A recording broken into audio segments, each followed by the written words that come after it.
Some new economic forecasts from the International Monetary Fund and Wall Street analysts show the global economy is doing better than what forecasters originally predicted, but the path to avoiding a recession is still narrowing.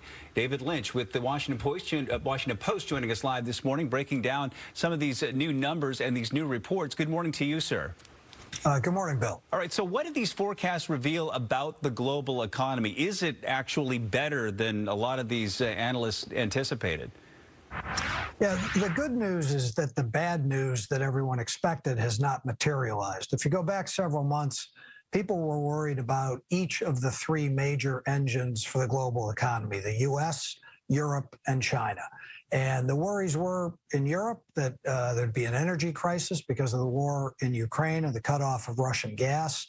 That might require factories to shut down amid energy rationing. That hasn't happened. The worry here in the U.S. was that we were going to tumble into recession.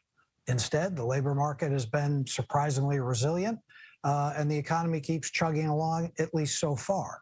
And in China, the problem was that the government was imposing this very rigid, draconian set of restrictions to fight COVID that people really didn't expect would be relaxed until later this year. Instead, in December, the government gave up on that plan quite abruptly and has reopened the Chinese economy, which is obviously a big deal. So good news for each of the three major economies. So interest rates are obviously an issue in this, and we saw the Fed raise the interest rate another quarter point yesterday. This is the latest in a long line of these interest rate hikes, and they say we should probably expect another quarter point rate hike in the future. What does that do for the overall economy, and is the Fed staving off inflation by doing this? Yeah. Those interest rate hikes, which started in March of last year and have continued at really a quite rapid pace by historical standards. The Fed has, after getting inflation wrong and being late to act, it's now moved quite aggressively. And what that does is raise the cost of borrowing for consumers and businesses alike. So that will make it harder for folks to spend money at the margin, and that will slow the economy. The Fed's goal is to slow the economy without a drastic increase in the unemployment rate, although Chair Powell yesterday acknowledged that inevitably there'll be some increase in unemployment as a result of the rate hikes.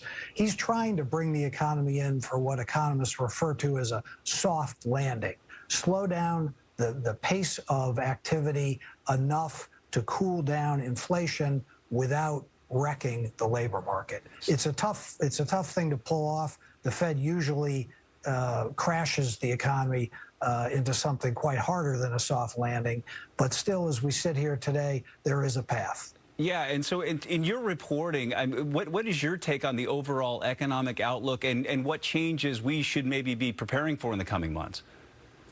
Well, I think that the consensus view, certainly the surveys that folks like Bloomberg do of 60 economists in the financial markets, call for an economy that's going to be coming quite close to recession. It will really be approaching stall speed in the second quarter, third quarter, perhaps. And whether, realistically, whether the economy grows fractionally or shrinks fractionally, it's not going to feel like much of a boom. Now, the labor market has really been surprisingly strong throughout all this. So that's what the Fed's going to be watching. Unemployment is still at the unemployment rate is still at a half-century low of 3.5%, which is really quite extraordinary. That's where it was before the pandemic. We're now back to that. There's 2 job openings for every person who's out there looking for work. So that's going to almost certainly soften over the course of this year, and that's the key variable to watch. Well, here's hoping. And thanks for all that insight. David Lynch with the Washington Post. We appreciate your time. Anytime.